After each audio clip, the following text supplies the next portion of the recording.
और इस वक्त की बड़ी खबर आ रही है पुणे से, जहां छत्रपति शिवाजी के अपमान पर बड़ा बवाल मचा हुआ है। पुणे के यवत इलाके में आपत्तिजनक पोस्ट के बाद हिंसा बढ़ गई। देखिए, दो गुटों के बीच तनाव बढ़ गया और इसमें सबसे बड़ी खबर यह है कि इलाके में फिलहाल कर्फ्यू का ऐलान कर दिया गया है। इंटरनेट सेवाएं बंद कर दी गई है। बता दें, कल पुणे में शिवाजी महाराज के खिलाफ आपत्तिजनक पोस्ट के बाद यह हिंसा भड़की थी। इसमें धर्मस्थल पर पथराव किया गया, आगजनी की गई और उसके बाद पुलिस ने लाठीचार्ज कर पूरे मामले को संभाला। और आरोप यह लगा है कि शिवाजी महाराज के खिलाफ पोस्ट किया गया था एक खास समुदाय के युवक द्वारा, और इसके बाद स्थानीय लोगों का गुस्सा भड़क उठा और इसके बाद यहां हालात काफी बिगड़े हुए हैं। यवत काफी बड़ा इलाका है और यहां पर लोगों में काफी नाराजगी है। कल काफी हिंसा हुई है और अब पुलिस की ओर से लगातार वहां हालात को काबू किया जा रहा है। तो शिवाजी महाराज के बारे में आपत्तिजनक पोस्ट किया गया, जिसके बाद वहां पर आगजनी की गई, तोड़फोड़ की गई। या देर शाम की आगजनी की तस्वीरें आपको दिखा रहे हैं। हालांकि फिलहाल इलाके में शांति व्यवस्था कायम रहे, इसलिए वहां पर कर्फ्यू लगा दिया गया है। इंटरनेट सेवाएं बंद कर दी गई हैं। लोगों से अपील की गई है कि वो अपने घरों के अंदर ही रहें। लेकिन हिंसा में जो तोड़फोड़ की गई है उसकी निशानी की तस्वीरें देख लीजिए। तबाही वहां पर किस तरीके की हुई है, वहां पर जमकर उत्पात मचाया गया। विवादित पोस्ट करने वाले युवक को हिरासत में लिया गया है। उसके खिलाफ मुकदमा दर्ज करके उसको गिरफ्तार कर लिया गया है। लेकिन इसके बावजूद लोगों का गुस्सा थमने का नाम नहीं ले रहा। आरोप ये लग रहा है कि बार बार इस तरह के विवादित पोस्ट किए जा रहे हैं और विवादित पोस्ट को लेकर के पुणे में किस तरह से कोहराम मचा हुआ है। यवत इलाके की तस्वीर आप देख रहे हैं। बड़ा बवाल हुआ है, तोड़फोड़ की गई है, आगजनी की घटना हुई है और इलाके में तनाव को देखते हुए बड़े पैमाने पर पुलिस की टीम फ्लैग मार्च करती हुई नजर आ रही है। तो ये तीन तस्वीरों के जरिए देखिए कि आखिर पुणे में किस तरीके का ये बड़ा घमासान हुआ है। सबसे पहले एक विवादित पोस्ट आता है और उसके बाद वहां पर बवाल की तस्वीरें। हालांकि अभी इलाके में तनाव है, इसीलिए लगातार फ्लैग मार्च किया जा रहा है। पुलिस प्रशासन की तरफ से कर्फ्यू लगा दिया गया है। इंटरनेट सेवाएं बंद कर दी गई है ताकि किसी भी तरीके की कोई भी भ्रामक पोस्ट ना फैलाए। हिंसा क्यों भड़की ये भी आपको बताते हैं। 26 जुलाई को नीलकंठेश्वर मंदिर में शिवाजी की प्रतिमा के साथ छेड़छाड़ की गई थी और शिवाजी की प्रतिमा के साथ छेड़छाड़ के विरोध में लोगों ने विरोध प्रदर्शन किया था 31 जुलाई को। लेकिन 1 अगस्त को दूसरे धर्म के एक युवक ने एक आपत्तिजनक पोस्ट किया जो वायरल हो गया और प्रदर्शनकारी युवक के घर पर पहुंच गए, तोड़फोड़ की और इसी के बाद दो पक्षों में टकराव हुआ, तनाव की स्थिति बन गई। तो ये आपको हमने बताया टाइमलाइन की आखिर भड़की क्यों है हिंसा। लेकिन फिलहाल वहां पर स्थिति सामान्य करने के लिए, सिचुएशन कंट्रोल को करने के लिए अब फिलहाल वहां पर जो है कर्फ्यू लगा दिया गया है। अब ये तीन तस्वीरें देख लीजिए। पत्थरबाजी, आगजनी और धर्मस्थल पर जो पथराव किया गया। देखिए, बड़ी तादाद में बड़ी भीड़ आपको वहां पर नजर आएगी। सैकड़ों की संख्या में लोग अचानक से पहुंचते हैं, पत्थरबाजी करते हैं, उसके बाद आगजनी की जाती है, टायर जलाए जाते हैं और फिलहाल वहां पर कर्फ्यू लगाया गया है। बड़ी खबर आ रही है महाराष्ट्र में। पुणे के यवत इलाके में हिंसा के मद्देनजर पुलिस ने फ्लैग मार्च निकाला, एहतियात के तौर पर कदम उठाया, सुरक्षा व्यवस्था को और सख्त कर दिया है। कल अजित पवार ने यहां दौरा किया था और इलाके का दौरा कर लोगों से शांति बनाए रखने की अपील की थी। तो ये तस्वीर आपको फ्लैग मार्च की दिखा रखे हैं, जहां पर लगातार लोगों से ये कहा जा रहा है कि लोग अपने घरों में ही रहें, किसी भी भ्रामक पोस्ट पर ध्यान ना दें और इंटरनेट सेवाएं फिलहाल वहां पर बंद कर दी गई है। कुछ समय के लिए बंद की गई जब तक स्थिति कंट्रोल में नहीं आ जाती है, क्योंकि कल देर शाम जब सिचुएशन आउट ऑफ कंट्रोल हुई तो सबसे पहले प्रशासन ने मोर्चा संभाला। ऑब्जेक्शनेबल पोस्ट एक लड़के ने अपने सोशल मीडिया पे लगाई थी। उस बारे में, वो कंटेंट के बारे में कुछ समाज के कुछ घटक ने अपना आक्रोश जताया है।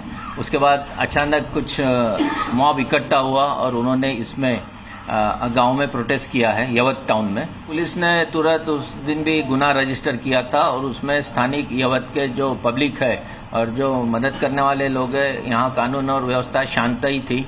यहाँ पे मीटिंग भी ली गई थी और उन्होंने स्थानिक पब्लिक के सहायता से कल उसी ऑफेंस में 2 गुनाहगार को गिरफ्तार भी किया गया था। और जी मीडिया संवाददाता अंकुर त्यागी हमारे साथ पुणे से लाइव जुड़ चुके हैं। अंकुर, तस्वीरें दिखाएं और बताएं भी फिलहाल क्या हालात बने हुए हैं पुणे में। बिल्कुल, मैं ग्राउंड रियलिटी आपको समझाने की कोशिश कर रहा हूं। पहले तो आप ये जो देख रहे हैं, ये जो स्ट्रक्चर है, ये टेम्पररी स्ट्रक्चर है। बेसिकली ये घर है उस एक्यूज्ड का जिसने सोशल मीडिया पोस्ट करी थी, जिसको कल गुस्से में आए हुए जो लोग थे उन्होंने पूरा न केवल तोड़ा बल्कि जला भी दिया गया था। और ये जो लड़का है, ये बताया जाता है बाहर का रहने वाला है, नांदेड़ इलाके का रहने वाला है। यहाँ पर आकर काम क्या करता था, जिसने सोशल मीडिया पोस्ट करी। और ये इलाका पूरा गाँव का मैं आपको दिखाने की कोशिश करूँगा।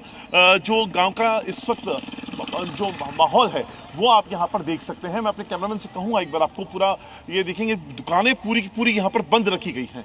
जितनी भी दुकानें हैं टोटली बंद है यहाँ पर फिलहाल, क्योंकि लोगों को यहाँ पर इकट्ठा होने की मनाही है, क्योंकि कर्फ्यू लगा हुआ है। और मैं लोगों से भी यहाँ जानने की कोशिश करूंगा। जैसे 26 जुलाई को सोशल मीडिया की जो शिवाजी का पुतला था, छत्रपति शिवाजी महाराज का, उसको खंडित किया गया, वहां से शुरू होता है। उसके बाद यहाँ पर जन आक्रोश रैली होती है। दुकानें देखिए, आधा शटर बंद है। जाहिर तौर पर कानून व्यवस्था का पालन करना है। आप यहीं के रहने वाले हैं? आप कहाँ के? आप यहीं के? क्या शुभ नाम है आपका? काय नाही, बापू काळे. बापू काळे. बापू जी, क्या हुआ था, कैसा? मालूम नाही, इथं म्हणजे मी वस्तीवर राहतो. आप उधर दूर थे? हा, वस्तीवर. साळवा वस्ती आहे ना, तिकडे तो खोडबावादी. हाँ. इथं कामाला येतो आम्ही. अच्छा. लेकिन कभी इससे पहले यहाँ पे कभी इस तरह का दंगा वंगा कभी हुआ था, कभी कुछ ऐसा? नाही मालूम. हम आज तक कभी ऐसा नहीं हुआ था। इस स्थिति में मतलब गांव में शांति रहती है मूलतः, है ना? कभी तो ऐसा झगड़ा वगड़ा कभी नहीं होता ना? नाही. लेकिन ये छत्रपति शिवाजी महाराज की प्रतिमा खंडित की गई, तब से ये शुरू हुआ? अच्छा, बोलना नहीं चाहते हैं। मैं जरूर काकी से भी पूछूंगा। काकी, आपके सामने यहाँ पे घर पूरा हुआ, मैं बस एक बार कोशिश कर रहा हूँ आने की। कभी यहाँ पर ऐसा कभी कुछ हुआ इससे पहले आपके सामने? मुझे नहीं पता, जी। मैं इधर नहीं रहती हूँ। आप इधर नहीं रहते? ठीक है अंकुर, लौटेंगे आपके पास, मैं लेकिन समझ इसी सकता बीच हूं। एक बड़ी खबर आ रखी है। सबसे पहले दर्शकों को वो बता दें, हिंसा पर सीएम देवेंद्र फडणवीस का बयान सामने आया है। हालात अब पूरी तरीके से काबू में है। बाहरी व्यक्तियों की आपत्तिजनक पोस्ट और दोषियों के खिलाफ सख्त कार्रवाई की जाएगी। जाणीवपूर्वक काही लोक तणाव निर्माण झाला पाहिजे अशा प्रकारचे स्टेटस ठेवून किंवा तशा प्रकारच्या घटना या घडवताना त्या ठिकाणी पाहायला मिळत आहेत. त्यांच्यावर कठोर कारवाई ही निश्चितपणे केली. की सभा झाल्यानंतर असं स्टेटस ठेवण्याची मुभा दिली आहे का कोणाला? अशा प्रकारे चुकीच्या पद्धतीनं एखाद्या धर्मावर किंवा त्या धर्म अवलंब करणाऱ्यांवर अशी टीका करण्याचे कोणाला या ठिकाणी अधिकार नाही आहेत.